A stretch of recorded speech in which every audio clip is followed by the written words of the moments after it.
Hey Ram Ram to everyone, welcome to DNC. और इस videos में हम कुछ इम्पोर्टेंट क्वेश्चंस को डिस्कस करेंगे जो कि आपकी अपकमिंग वैकेंसीज के अंदर आपको हेल्पफुल होंगे, है ना। तो नाउ लेट्स गेट स्टार्टेड। जैसे कि एक क्वेश्चन है, इसके अंदर पूछा गया है, the nurse hears a client calling out for help, hurries down the hallway to the client's room and finds the client lying on the floor.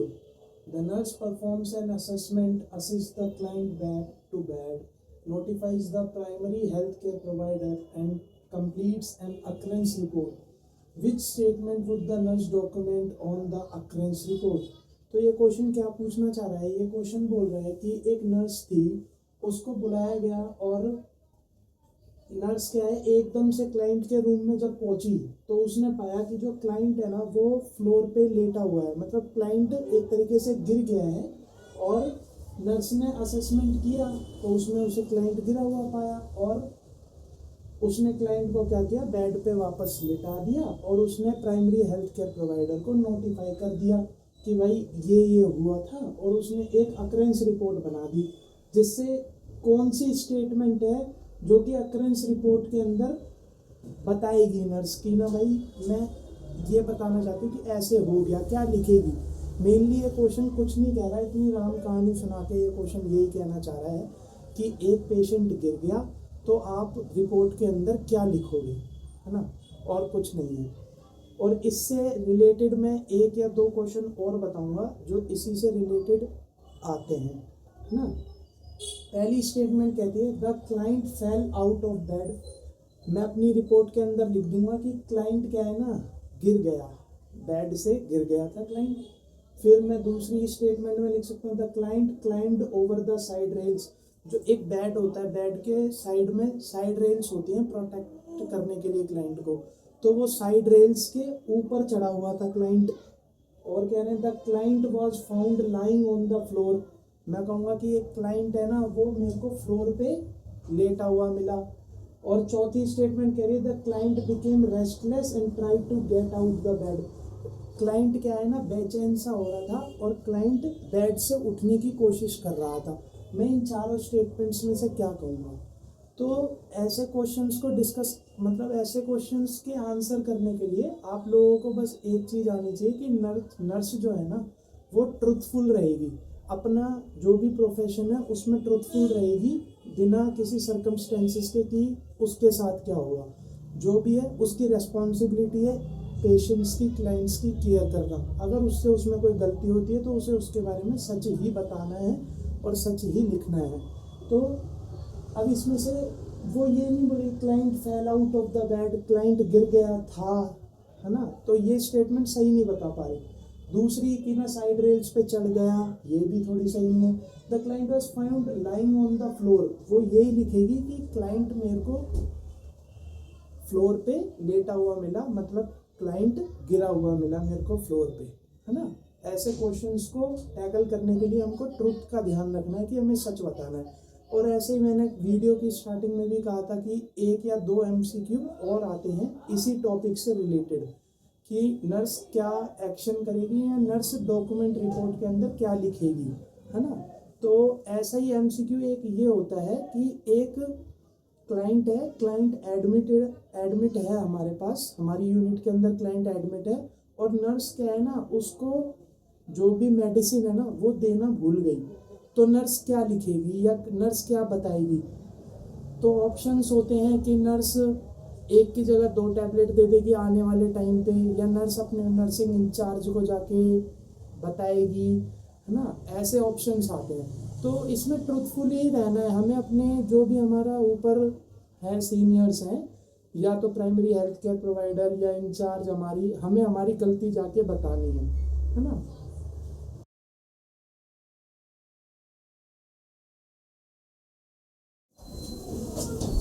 Second question, है ना। इस जो ये क्वेश्चन है ये कह रहा है, the client is brought to the emergency department by the emergency medical service after being hit by a car.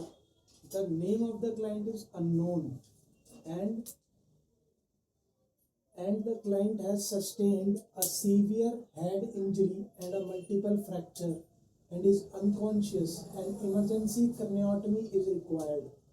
Regarding informed consent for an surgical procedure, which is the best action? जो ये question है mainly तो ये question यहीं से start हो रहा है, जो कि सबको बोला भी जाता है कि है ना, आप जो क्वेश्चन है ना उसकी एंड की लाइन पे ज़्यादा फोकस करा करो, बट जो इनिशियल जो वो होती है ना नॉलेज होती है क्वेश्चन की, वो भी रिक्वायर्ड होती है। जो हम समझते हैं ये क्वेश्चन क्या कह रहा है कि एक इमरजेंसी मेडिकल सर्विस टीम होती है, उस टीम के द्वारा क्या है ना, इमरजेंसी डिपार्टमेंट के अंदर एक पेशेंट को लाया गया। उस पेशेंट का हमें अता पता नहीं है, मतलब नाम नहीं पता उसका, अननोन पेशेंट है, कहीं पे गिरा हुआ मिला, उसको क्या है ना सीवियर हेड इंजरी हुई और उसको मल्टीपल फ्रैक्चर हुए।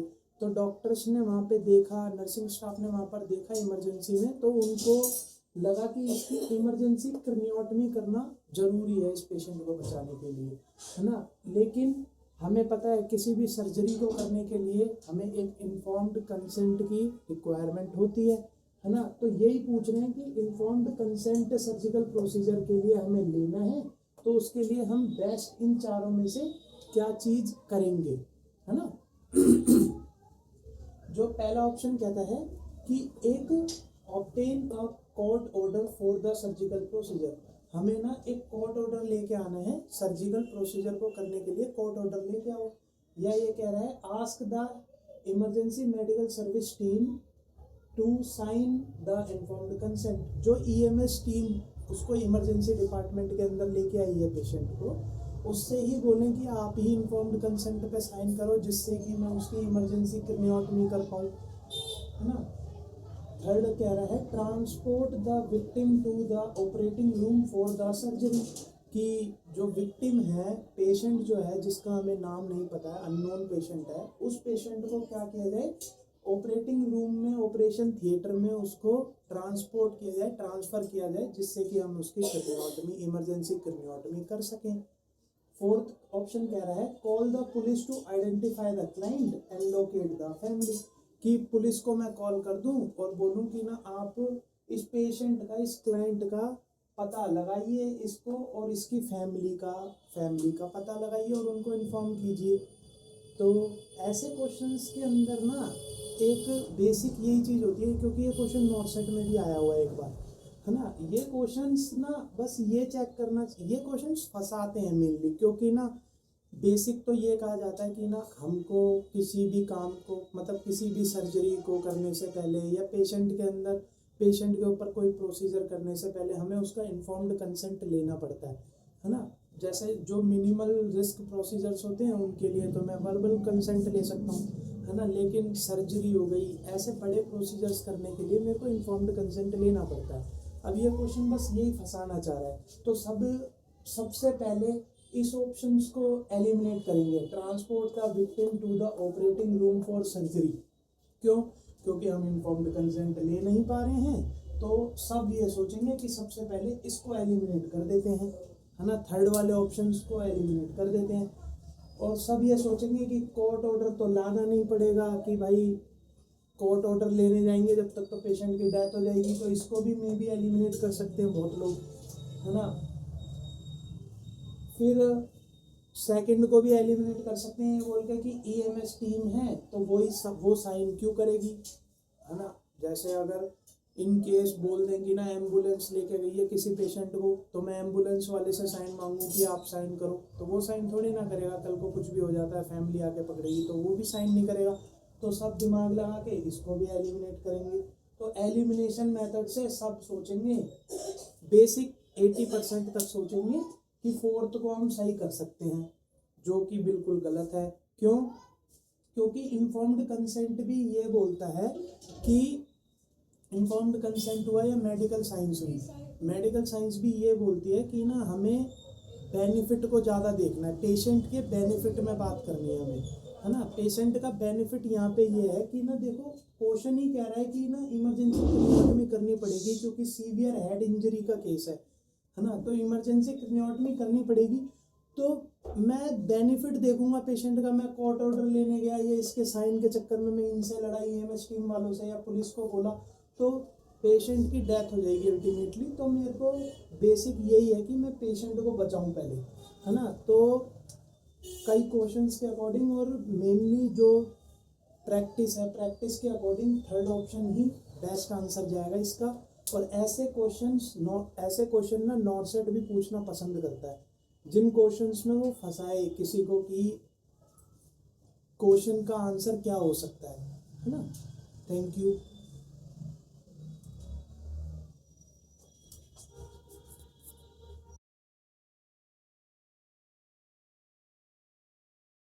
अब मेनली जो अपना पिछला क्वेश्चन था, उस क्वेश्चन के अंदर क्या है ना, हमको बोला भी गया था, क्या क्वेश्चन के अंदर डिस्कस किया गया था किसके बारे में, हेड इंजरी के बारे में। हेड इंजरी और सीवियर हेड इंजरी और इमरजेंसी क्रिनियोटमी, ऐसे वर्ड्स थे हमारे, है ना। तो सीवियर हेड इंजरी या हेड इंजरी, हेड इंजरी क्या होता है ना, बेसिकली आप गिर जाए, पेशेंट हमारा या पेशेंट है या क्लाइंट है कोई भी, वो गिर जाए, गिरने की वजह से उसके हेड पे कुछ ना कुछ इंजरी हो जाना, मेनली इंटरनल इंजरी हो जाना, है ना। बाहर से भी दिख सकता है, मेजरली इंटरनल इंजरीज रहती हैं। वो दो टाइप की हो सकती हैं, एक्स्ट्रा ड्यूरल हेमरेज और subdural haemorrhage. Extradural haemorrhage जो है ना, इसको हम एपीड्यूरल हेमरेज भी कहते हैं।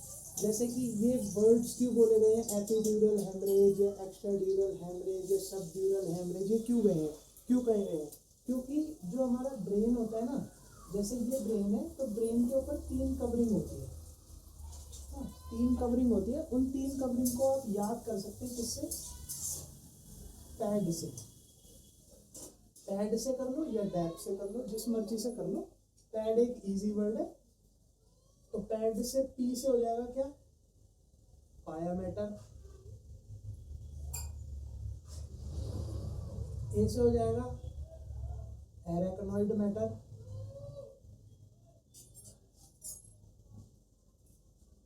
तो डी से हो जाएगा क्या, ड्यूरा मैटर। ठीक है। तो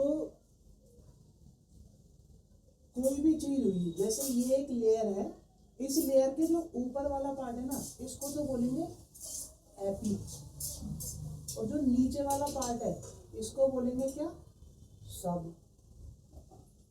तो किसी भी पेशेंट को क्या है ना, कोई इंजरी हुई कहाँ पे, एपीड्यूरल हेमरेज, मतलब कि इस वाले एरिया में इंजरी हो गई पेशेंट को, है ना। ये वर्ड ये कहना चाह रहा है। और दूसरा वर्ड क्या कह रहा है, सब ड्यूरल हेमरेज, वो कह रहा है कि इस वाले एरिया में एरेक्नॉइड मैटर से ऊपर और ड्यूरा मैटर से नीचे इंजरी हो गई, है ना। तो ये क्वेश्चन तो बेसिक तो ऐसे नाम से आ जाएंगे, है ना। और नॉर्सेट अगर सिनेरियो बनाना चाहेगा तो वो सिनेरियो कैसे बनाएगा कि एक भाई पेशेंट, एक क्लाइंट है, एक बच्चा है ना। मेनली 18 या 19 या 20 साल का कोई लड़का है। लड़के को क्या है, बाइक चलाने का बहुत ज़्यादा शौक है। तो वो बाइक को चला रहा है, बहुत स्पीड में बाइक को चला रहा है, और विदाउट हेलमेट, क्योंकि हेलमेट से बाल खराब हो जाएंगे। विदाउट हेलमेट वो यूज कर रहा है बाइक को, है ना। तो बाइक चलाते हुए वो क्या है, बाइक से गिर गया। जब वो बाइक से गिरा तो उसको क्या है, हम मैनिफेस्ट करेंगे कि उसको एक्स्ट्रा ड्यूरल हेमरेज हुआ होगा उसकी हिस्ट्री से। अब एक्स्ट्रा ड्यूरल हेमरेज जो होता है, उसके अंदर क्या होता है ना, मेनली मिडल मेनिंजल आर्टरी रप्चर हो जाती है। इसको पूरा लिख देता हूँ, मिडल मेनिंजल आर्टरी जो है वो रप्चर हो जाएगी, है ना। मिडल मेनिंजल आर्टरी रप्चर हो जाएगी। तो हम ऐसे क्लिनिकल मैनिफेस्टेशन, कुछ सिम्टम्स हैं या कुछ जो हिस्ट्री दी जा रही है उसके अकॉर्डिंग हम क्या करेंगे, हम इन्वेस्टिगेट कर सकते हैं कि हाँ भाई एक्स्ट्रा ड्यूरल हेमरेज है, हम सोच सकते हैं। फिर सीटी स्कैन जब हम पेशेंट का करवाएंगे कि जाओ फटाफट सीटी स्कैन करवा के आओ। सीटी स्कैन में क्या है, बाइकॉन्वेक्स हाइपर डेंसिटी मिलेगी, है ना। हाइपर डेंसिटी ये इसलिए बोल रहे हैं कि सीटी स्कैन पे ना वाइट वाइट वाइट वाइट दिखता है ना, इसलिए। तो ये मैं ना आपको जब एंड करूँगा ना उसमें बाय कॉन्वेक्स हाइपरडेंसिटी और कॉनकेवो कॉन्वेक्स हाइपरडेंसिटी का फोटो दिखा दूंगा, है ना। जो ये हो गया। इसके अब जो ट्रीटमेंट है, तो ट्रीटमेंट के अंदर हम क्या करते हैं, ट्रीटमेंट के अंदर हम करेंगे कर्नियोटमी करेंगे, प्लस में हम एक चीज और कर सकते हैं, क्या, लाइगेशन ऑफ ब्लीड आर्टरी। जो ये आर्टरी ब्लीड हो रही है ना, इसका लाइगेशन कर सकते हैं और इमरजेंसी क्रिनियोटमी कर सकते हैं, ठीक है। अब जो सेकंड वाला है सबड्यूरल हेमरेज। सबड्यूरल हेमरेज के बारे में मैंने बता दिया कि कहाँ पे, ड्यूरा मैटर के नीचे इंजरी हो जाना, है ना। तो सबड्यूरल हेमरेज के अंदर हमें क्या होता है, पूरा लिख देता हूं। सबड्यूरल हेमरेज के अंदर हमारा क्या होता है, जो हमारी कॉर्टिकल वेन्स होती है ना, कॉर्टिकल वेन्स वो रप्चर हो जाती है। कॉर्टिकल वेन्स रप्चर हो जाती है। इसके अंदर जैसे कि एक सिनेरियो अगर बनाया जाए कि एक पेशेंट, ये एक बुजुर्ग आदमी है या कोई महिला है ना, वो क्या किया, बाथरूम में गए। अब उनके पैर थोड़े से ऐसे ही हैं कि जैसे हमारे में बोलते हैं कि वजन कम झेलते हैं बुजुर्ग व्यक्ति के, है ना। तो वो क्या है, लड़खड़ा के गिर गए। जब वो गिरे ना तो बहुत जोर से गिरे नहीं, उनका सर थोड़ा सा टच ही हुआ, या तो दीवार से टच हुआ या हमारा नीचे फर्श पे टच हुआ उनका हेड, लेकिन उनको क्या हुआ, सबड्यूरल हेमरेज हो गया ना। उसकी वजह से बेहोश होना, डिजीनेस आना, ये सब उनके सिम्टम्स होंगे, है ना। हमें हिस्ट्री बताई, हमने हिस्ट्री के अकॉर्डिंग सोचा और इलाज को हम स्टार्ट कर सकते हैं। तो उसके अंदर हम सोचेंगे कॉर्टिकल वेन्स रप्चर हुई है, हम एक इमरजेंसी सीटी के अंदर आएंगे जिसके अंदर कॉनकेवो कॉन्वेक्स हाइपरडेंसिटी हमें देखने को मिलेगी, ठीक है। जिसके अगर हम इसके ट्रीटमेंट की बात करें ना, तो ट्रीटमेंट में हम क्या कर सकते हैं, बर होल सर्जरी कर सकते हैं। बर होल सर्जरी में क्या होता है, जैसे कि ये तो छोड़ो, मैं बता देता हूँ, ये बहुत कम की जाती है बरोल सर्जरी। इसमें क्या है ना, जो ये हमारा फोरहेड है ना, फोरहेड के बीच में ड्रिल मशीन से हम डायरेक्ट वो करते हैं, एक होल को क्रिएट करते हैं। किस लिए, ताकि हम जो ब्रेन होता है ना, ब्रेन के अंदर को प्रेशर को कम कर सके, इस चीज के लिए हम करते हैं। तो बरोल सर्जरी को हम परफॉर्म कर सकते हैं। अब एक क्वेश्चन नॉर्सेट के अंदर इसी टॉपिक से आया था, मे बी नॉर्सेट का प्री 8 था, उसके अंदर क्वेश्चन आया था। वो क्या क्वेश्चन आया था कि एक पेशेंट है, मैं बनाता हूँ, एक पेशेंट है, पेशेंट की क्या है, इमरजेंसी क्रेनियोटमी कर दी गई है। तो आफ्टर इमरजेंसी क्रेनियोटमी आप पेशेंट को क्या पोजीशन देंगे, और ऑप्शंस कुछ ऐसे थे, है ना।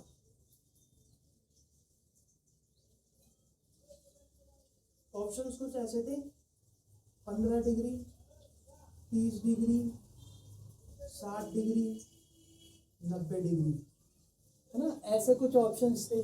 तो हम इजीली लगा सकते हैं कि हाँ, हम 30 डिग्री प्रोवाइड करवाते हैं। लेकिन अगर कुछ ऑप्शंस ऐसे आ जाए,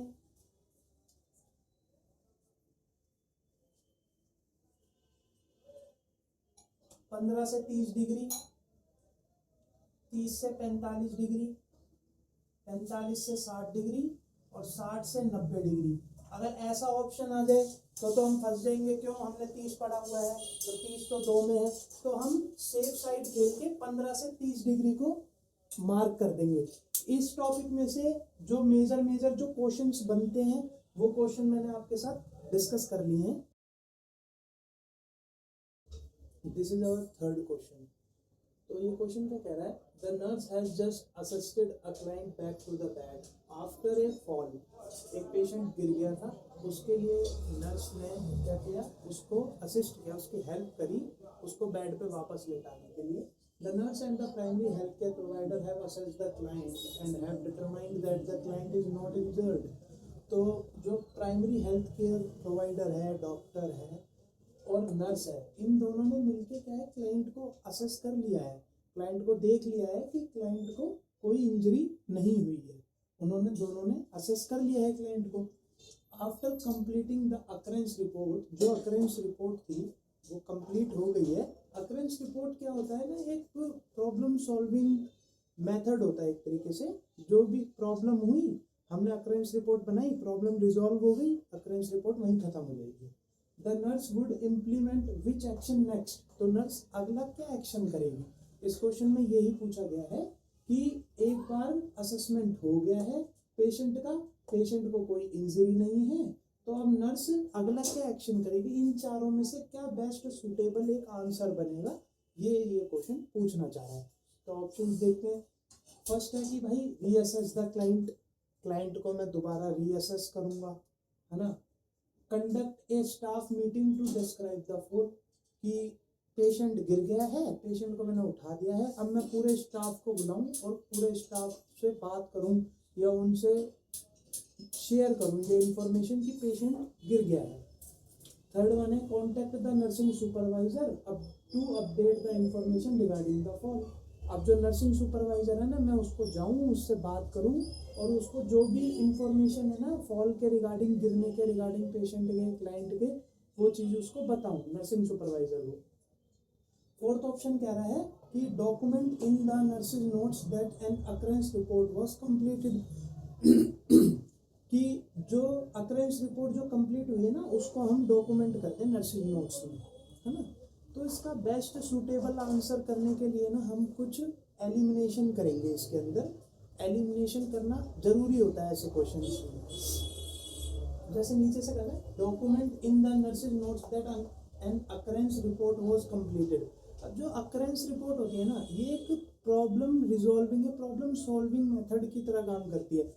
जैसे ही प्रॉब्लम सॉल्व हुई अकरेंस रिपोर्ट का वहाँ पे काम खत्म हो जाता है। ये नहीं कि मैं आके नर्स नोट्स में लिखूं कि भाई मैं गया था, अकरेंस रिपोर्ट मैंने जो बनाई थी वो मैं नर्स रिपोर्ट के अंदर लिखूं, नर्सिंग नोट्स के अंदर लिखूं, ठीक है। तो ये एक बेस्ट आंसर इस क्वेश्चन का नहीं बनेगा, है ना। थर्ड क्या कहता है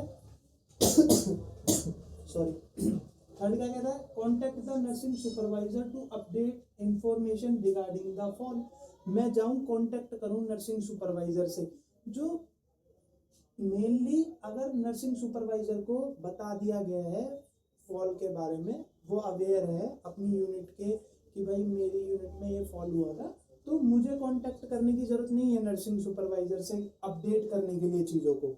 मैंने एक बार इंफॉर्मेशन दे दी है, अपडेट नहीं करूंगा मैं बार बार जाके। नर्सिंग सुपरवाइजर को, नर्स को वो बुलाएगा, कांटेक्ट करेगा नर्सिंग सुपरवाइजर कि बताओ क्या पेशेंट के अब जो फॉल हुआ था उसके रिगार्डिंग पेशेंट की क्या अभी कंडीशन है। तो ये वाला ऑप्शन इस तरीके से एलिमिनेट हो जाएगा। मैं नर्सिंग सुपरवाइजर को एज अ नर्स कांटेक्ट नहीं करूंगा, बाद में नर्सिंग सुपरवाइजर नर्स को कांटेक्ट करेगा। सेकेंड ऑप्शन क्या कहता है conduct a staff meeting to describe the fall, ये तो वैसे भी एलिमिनेट होने वाला ही ऑप्शन है कि एक तो पेशेंट गिर गया है ना, एक तो पेशेंट गिर गया है और अगर मैं उसके लिए स्टाफ मीटिंग कंडक्ट करता हूँ, है ना, तो पेशेंट को फील हुआ कि ये लोग मेरे मजाक उड़ा रहे हैं, है ना, मैं गिर गया हूँ, ये लोग मेरा मजाक उड़ा रहे हैं, उसकी इल हेल्थ और मेंटल हेल्थ के अकॉर्डिंग उसको ऐसा लगेगा। तो इसमें हम क्या कर सकते हैं, जो कंसर्न्ड पर्सन्स हैं, है ना, दो चार जो हमारे मेंबर्स हैं, नर्सिंग मेंबर्स हैं, प्राइमरी हेल्थ केयर प्रोवाइडर है, बस वो, और एक दो जो फैमिली मेंबर्स हैं जो उसके कंसर्न्ड केयर टेकर मेंबर्स हैं ना, उनको बस पता होना चाहिए। ये नहीं कि मैं एक स्टाफ मीटिंग कंडक्ट करूं इसके लिए कि ना भाई ये गिर गया है, तो वो पेशेंट एक तरीके से ये सोचेगा कि ये सब मेरा मजाक उड़ा रहे हैं, है ना, तो ये वैसे भी एलिमिनेट हो जाएगा। और राइट आंसर एलिमिनेशन के बाद में ऑब्वियसली फर्स्ट ही बन रहा है, वो क्या है रीअसेस द क्लाइंट। अब रीअसेस क्यों करेंगे, कई लोगों का डाउट हो सकता है कि पहले असेस कर तो लिया, असेस कर लिया है, असेस करने के बाद में हमें पता लग गया कि इंजरी नहीं हुई है, तो दोबारा रीअसेस क्यों करना, क्योंकि कई बार, अब इसमें रीअसेस इसलिए करेंगे, कई बार क्या होता है ना, जो कुछ बोलते हैं ना कि जैसे लैंग्वेज अपनी जो नॉर्मल लैंग्वेज है, लेमन्स लैंग्वेज, इसके अंदर बोलते हैं कि ना गुम चोट लग जाना, है ना, तो क्या होता है ना कुछ चोटें जो लगती हैं, गुम चोट लगती हैं या कुछ भी लग जाए गिरने की वजह से, वो एकदम से असर नहीं दिखाती, वो थोड़े टाइम के बाद असर दिखाती है। थोड़े टाइम के बाद पेशेंट को पेन होता है या स्वेलिंग होती है या कुछ भी होता है XYZ, पेशेंट को बाद में होता है मे बी, है ना, बाद में हो सकता है, तो उसके लिए मैं रीअसेस करूंगा एक बार पेशेंट को दोबारा, है ना। तो ये इसका बेस्ट आंसर हो जाएगा कि the nurse would implement which action next, कौन सा एक बेस्ट एक्शन को वो परफॉर्म करेगी, तो वो रीअसेस करेगी क्लाइंट को इस सिचुएशन के अंदर। नाउ अभी हमारा फोर्थ क्वेश्चन है जो कि कह रहा है the nurse arrives at the work and is told to report float to the ICU for the day because the ICU is understaffed and need additional nurses to care for the client. The nurse would take which best action? तो देखिए ये question क्या कहना चाह रहा है, ये question ऐसे कह रहा है कि आईसीयू है, आईसीयू मतलब इंटेंसिव केयर यूनिट, आईसीयू है, तो आईसीयू के अंदर क्या है ना, अंडर स्टाफिंग है, वहाँ पे क्या है ना, जो स्टाफ मेंबर्स हैं, नर्सिंग ऑफिसर्स हैं, उनकी क्या है, कमी है, शॉर्टेज है। तो उसके लिए क्या है, जैसे कि मेरे को एज ए नर्स मेरे को बोला गया है कि आपको एक दिन के लिए आईसीयू में काम करना है, किसके लिए, केयर फॉर द क्लाइंट के लिए, क्लाइंट की केयर करने के लिए आपको एक दिन के लिए आईसीयू में जाना पड़ेगा, आईसीयू में काम करना पड़ेगा। तो उसके लिए मेरे से पूछा गया है कि the nurse would take which best action, तो मैं क्या करूँगा, ये क्वेश्चन ये कहना चाह रहा है। तो इस क्वेश्चन के 4 ऑप्शन दे रखे हैं, 4 ऑप्शन में से आपको कौन सा बेस्ट एक सूटेबल आंसर लगता है उसको आपको बताना है। तो आइए हम डिस्कस करते हैं। फर्स्ट ऑप्शन जो कह रहा है वो कह रहा है refuse to float to the ICU based on the lack of unit orientation. First of all मैं बता देता हूँ, रिपोर्ट और फ्लोट का मतलब एक ही होता है। रिपोर्ट मतलब कि वहाँ पे जाके मेरे को बताना कि या मैं आ गया हूँ, या मैं कपिल गर्ग नर्सिंग ऑफिसर की पोस्ट पे हूँ और आपके पास आ गया हूँ यहाँ पे काम करने के लिए, मेरे को जो भी मेरा डिपार्टमेंट है वहाँ से भेजा गया है क्योंकि अंडर स्टाफिंग है। फ्लोट का मतलब ही जाना, है ना। तो refuse to float to the ICU based on the lack of unit orientation, कि मैं मना कर दूंगा कि मैं तो नहीं, मैं अपने वार्ड इंचार्ज को या जो मेरा नर्सिंग सुपरवाइजर है उसको मैं क्या मना कर दूंगा कि मैं नहीं जाऊंगा क्योंकि मेरे को यूनिट का ओरिएंटेशन नहीं है, मतलब कि आईसीयू का मेरे को कोई भी ओरिएंटेशन नहीं है। सेकंड वन क्या कहता है, clarify the ICU client assignment with the team leader to ensure that it is a safe assignment. जो भी मेरा टीम लीडर होगा उससे मैं क्या करूँ, क्लाइंट का जो मेरे को असाइंड क्लाइंट है, जो भी मेरे को वहाँ पे जाके क्लाइंट असाइंड होगा, जो क्लाइंट मेरे को दिया जाएगा उसके बारे में मैं अपने टीम लीडर से डिस्कस करूँ और ये पूछूँ कि वो सेफ असाइनमेंट है, कुछ दिक्कत तो नहीं होगी। थर्ड वन है कि आज द नर्सिंग सुपरवाइजर, मैं अपने नर्सिंग सुपरवाइजर को कहूँ कि जो हॉस्पिटल पॉलिसीज है ना फ्लोटिंग के ऊपर, आप उनको रिव्यू करो, आप उनको देखो। फोर्थ कह रहा है कि submit a written protest to nursing administration and then call the hospital lawyer. एक रिटर्न में प्रोटेस्ट दूँ, एक लेटर लिखूँ, किसको, हॉस्पिटल एडमिनिस्ट्रेशन को, और फिर मैं हॉस्पिटल का जो लॉयर है उसको कॉल करूँ। तो इसमें बेस्ट सूटेबल आंसर हमको ढूंढना है ना, हमारी प्रैक्टिस के अकॉर्डिंग, हमारी जो जनरल प्रैक्टिस होंगी, हॉस्पिटल प्रैक्टिस होंगी, उसमें हमें ऐसी चीज़ फेस करने को मिलेगी, तो उसमें हम बेस्ट क्या सूटेबल एक आंसर देंगे, है ना। तो फर्स्ट है refuse to float to the ICU based on the lack of unit orientation. मेरा क्या है ना, जैसे कि फर्स्ट ऑप्शन को अगर मैं एक्सप्लेन करूँ तो अगर मैं उस सिचुएशन में हूँ तो ना मैं डायरेक्ट रिफ्यूज़ नहीं कर सकता, मैं रिफ्यूज़ कर सकता हूँ, हम्बली ये बोल सकता हूँ कि मेरे को इस क्लाइंट के बारे में नहीं पता है, तो मेरे को एक स्टेबल क्लाइंट प्रोवाइड करवा दिया जाए, ना कि मैं ये बोल दूँ कि मेरे को लैक ऑफ यूनिट ओरिएंटेशन है, मेरे को यूनिट के बारे में ही नहीं पता है कि आईसीयू कौन सी यूनिट होती है और वहाँ पे कैसे पेशेंट मेरे को मिलेंगे या कैसे मेरे को वहाँ पे पेशेंट केयर परफॉर्म करनी है। क्यों, क्योंकि मैंने एक एग्ज़ाम निकाल के ही मैं हॉस्पिटल ड्यूटी मैंने ज्वाइन करी है, तो मैं डायरेक्ट रिफ्यूज़ल नहीं दे सकता अपनी जो भी मेरी मतलब नर्सिंग केयर, जो भी मेरी ड्यूटीज़ हैं, मैं ड्यूटीज़ को डायरेक्ट रिफ्यूज़ नहीं कर सकता, है ना। Second one is clarify the ICU client assignment with the team leader to ensure that it is a safe assignment. मैं क्लैरिफाई करूँ अपने किससे, टीम लीडर से क्लैरिफाई करूँ कि ये जो क्लाइंट असाइनमेंट जो कि मेरे को असाइंड होगा, क्लाइंट जो मेरे को वहाँ पे क्लाइंट मिलेगा वो एक सेफ असाइनमेंट तो है, सेफली मैं उसको केयर कर पाऊँगा, ऐसा तो है ना। कई हद तक ये जो ऑप्शन है वो ठीक लग रहा है। तो थर्ड और फोर्थ को भी देख लेते हैं। ask the nursing supervisor to review the hospital policy on floating। जो ये वाला जो स्टेटमेंट है, अगर मैं इस स्टेटमेंट को कहूँ कि नर्सिंग सुपरवाइजर को अगर मैं कहूँ कि जो फ्लोटिंग के ऊपर जो हॉस्पिटल पॉलिसीज हैं आप उसको रिव्यू करो, है ना, तो ये कहीं ना कहीं मैं खुद ही गलत कहूँगा। क्यों? क्योंकि जैसे ही मैं हॉस्पिटल ज्वाइन करूँगा तो वहाँ पे मेरे को ड्यूटीज़, जो भी मेरी फंडामेंटल ड्यूटीज़ हैं वहाँ पे जो मेरे को परफॉर्म करनी है वो चीज़ें मेरे को बता दी जाएंगी। और जो फ्लोटिंग होती है ना, फ्लोटिंग होती है या रिपोर्टिंग होती है किसी भी अदर स्टाफ, मतलब अदर किसी भी एक वार्ड में या किसी भी अदर तुम्हें जगह पे भेज दिया जाए, तो उसके लिए मतलब हॉस्पिटल पहले ही आपको वो बता देता है कि ना मैं ये सब करवा सकता हूँ, फ्लोटिंग करवा सकता हूँ मैं, आपको ये पहले ही बता दिया जाता है। तो ये जो भी कंडीशन है ना, ये आपका ओवर रिएक्शन दिखाएगी, ओवर रिएक्टिवनेस दिखाएगी आपकी कि है ना आप ना बिना सिचुएशन को जाने हुए ही ओवर रिएक्ट कर रहे हैं, है ना। फोर्थ ऑप्शन क्या कह रहा है? Submit a written protest to the nursing administration and then call the hospital lawyer.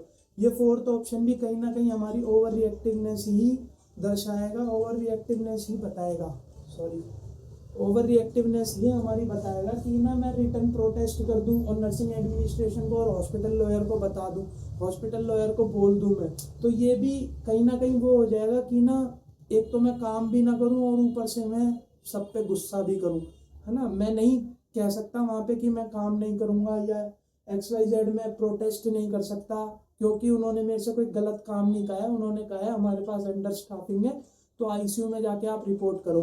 तो ऐसी सिचुएशन में हम क्या बोल सकते हैं, जैसे मैं ICU में रिपोर्ट करने के लिए मना नहीं कर सकता, मेरे को ICU में जाना है और ICU के स्टाफ से जाके मेरे को क्या कहना, सर या मैडम मेरे को क्या है ना ICU का जो ICU है उसका मेरे को ओरिएंटेशन थोड़ा कम है, तो आप मेरे को एक ऐसा पेशेंट दे दीजिए या ऐसा पेशेंट मेरे को दे दीजिए जिस पेशेंट पे या तो वो सेफ पेशेंट हो, मतलब ज़्यादा की सीरियस पेशेंट ना हो, सेफली पेशेंट हो, या ऐसा पेशेंट दे दीजिए जो अभी हाल फिलहाल में ही ट्रांसफ़र होने वाला है या उसकी छुट्टी होने वाली है।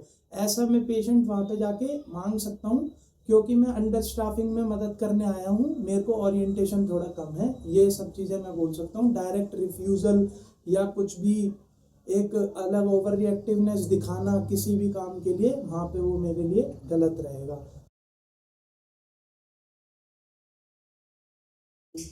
नाउ ये हमारा फिफ्थ क्वेश्चन है डिस्कस करने के लिए। ये क्वेश्चन क्या कह रहा है? The nurse who works on the night shift enters the medication room and finds a co-worker with a tourniquet wrapped around the upper arm. The co-worker is about to insert a needle attached to the syringe containing a clear liquid into the antecubital area, which is the most appropriate action by the nurse. इसमें क्या है ना, ये question क्या कहना चाह रहा है? ये क्वेश्चन कह रहा है कि जैसे मैं कपिल गर्ग, मैं क्या है ना नाइट शिफ्ट में अपनी गया, जब मैं अपनी नाइट शिफ्ट ड्यूटी पे गया तो मैंने वहाँ पे जाके क्या देखा कि जो मेरा एक कोवर्कर है, वो कोवर्कर क्या है ना मेडिकेशन रूम में अपने अपर आर्म पे टॉर्निकेट, जो कि हम इंजेक्शन और नीडल इंसर्ट करने से पहले टॉर्निकेट को अप्लाई करते हैं ताकि हमारा वेन्स क्या है विजिबल हो सके सही से, तो टॉर्निकेट अप्लाई करके सिरिंज से क्लियर फ्लूइड को अपने अंदर इंसर्ट कर रहा है ना। तो उस टाइम पे एज अ नर्स मेरा क्या मोस्ट अप्रोप्रिएट एक्शन रहेगा, ये मेरे को क्वेश्चन में पूछा गया है। तो इसके 4 ऑप्शन हैं, ये 4 ऑप्शन जो हम डिस्कस करेंगे। फर्स्ट वाला है कॉल करना सिक्योरिटी ऑफिसर्स जो है ना वहाँ पे जो गार्ड साहब बैठे रहते हैं उनको बुलाना, या मैं पुलिस को कॉल कर दूँ, call the police. Third one है कि मैं अपने नर्सिंग सुपरवाइजर को जाके बताऊँ, और फोर्थ वन है कि लॉक कर दूँ कोवर्कर को in the medication room until help is obtained, है ना। ये 4 ऑप्शन दे रखे हैं और इन 4 ऑप्शंस के अंदर ना हम कुछ ऐसी टर्मिनोलॉजीज भी सीखेंगे जो कि हमारे इस लीगल इम्प्लीकेशंस के क्वेश्चंस के अंदर काम आती हैं या फर्दर किसी भी एग्जाम के अंदर हमें काम आ सकती है ना।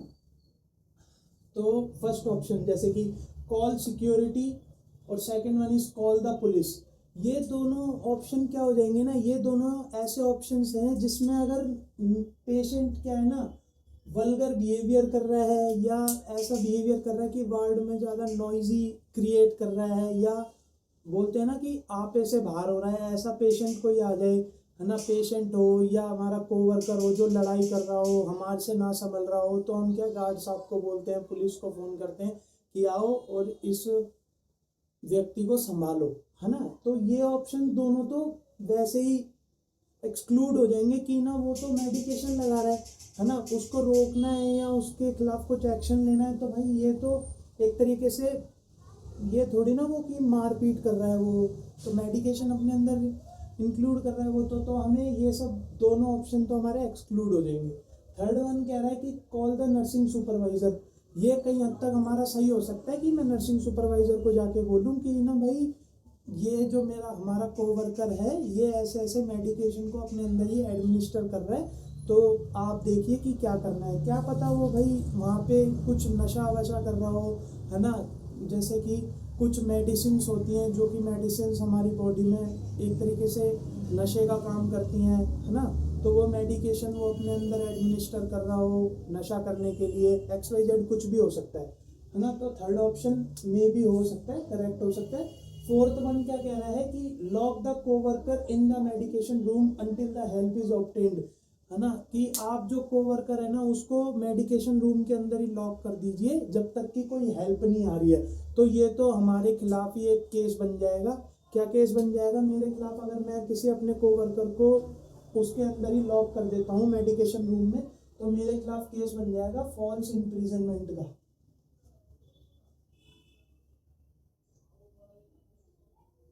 फॉल्स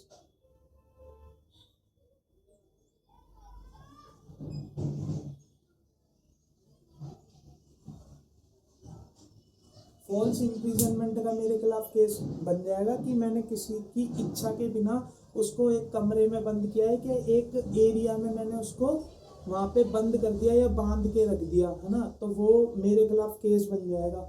और इस मैंने बोला था शुरुआत में कि इसके अंदर कुछ टर्मिनोलॉजीज भी होती हैं, वो भी हम देखेंगे। दो टर्मिनोलॉजीज और एक्स्ट्रा होती हैं, वो एक होती है कौन सी?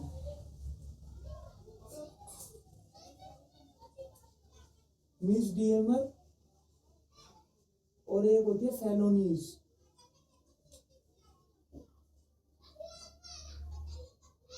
तो जो हमारा कोवर्कर है ना उसमें इधर वाली जो एक तरीके से लीगल इम्प्लीकेशन है ये वाला उसके ऊपर केस लग सकता है मिसडीएमर का। वो कैसे लग सकता है? मिसडीएमर का मतलब होता है लेस सीरियस कोई भी क्राइम को परफॉर्म करना, ना, लेस सीरियस क्राइम को परफॉर्म करना। और ये वाला होता है मोर सीरियस क्राइम को परफॉर्म करना, ना। तो लेस सीरियस क्राइम क्या हो गए? लेस सीरियस क्राइम्स हो गए लाइक कि ना आपने हॉस्पिटल में कुछ चोरी वगैरह कर लियो, दवाई चुरा लियो, है ना, या आपने कुछ XYZ छोटा सा क्राइम किया हो, दवाई चुराना, बेडशीट चुराना, कुछ तोड़ देना, है ना, ये सब लड़ाई कर लेना। और फेलोनीज के अंदर आ जाएगा मोर सीरियस क्राइम्स, इसके अंदर कंसिडर किए जाते हैं लाइक कि है ना कई ऑफिसर्स रहते हैं या कई जैसे वार्ड बॉयज होते हैं, वो क्या करते हैं, रेप कंसिडर कर देते हैं किसी भी फीमेल पेशेंट के ऊपर, फीमेल क्लाइंट के ऊपर। तो उनके ऊपर क्या है ना फेलोनीज का एक्ट लगता है, जिसके अंदर क्या है मोर देन 1 ईयर से ज़्यादा इम्प्रिजनमेंट होती है, और मिसडीएमर के अंदर लेस देन 1 ईयर की इम्प्रिजनमेंट होती है, आपको जेल हो सकती है ना। Thank you. आगे वाले आगे हम देखते हैं किसको, एंटी क्यूबाइटल एरिया क्या होता है। थैंक यू गाइस वीडियो में बने रहने के लिए। आज के लिए इतने ही क्वेश्चंस हैं, और अगर आपको वीडियो अच्छी लगी हो तो लाइक शेयर सब्सक्राइब जरूर कीजिएगा हमारे चैनल DNC को। और ऐसी ही आपके लिए इंफॉर्मेटिव वीडियोस आती रहेंगी जिनमें क्वेश्चन प्रैक्टिस में आप लोगों को करवाऊंगा। और अगर आपको ये वीडियो सपोर्टिव लगी हो तो हमारे चैनल को सब्सक्राइब कीजिएगा और शेयर कीजिएगा अपने उन दोस्तों के साथ जो कि नॉर्थ साइड जैसे एग्जाम्स की प्रिपरेशन कर रहे हैं। और अगर आपको किसी भी टॉपिक के अंदर कोई भी डाउट हो तो आप उस डाउट को शेयर कर सकते हैं कमेंट सेक्शन के अंदर। मैं उस डाउट को आपके वीडियो के माध्यम से या कोई भी आपका टॉपिक हो उसको वीडियो के माध्यम से मैं समझाने की पूरी कोशिश करूंगा। Thank you and subscribe DNC।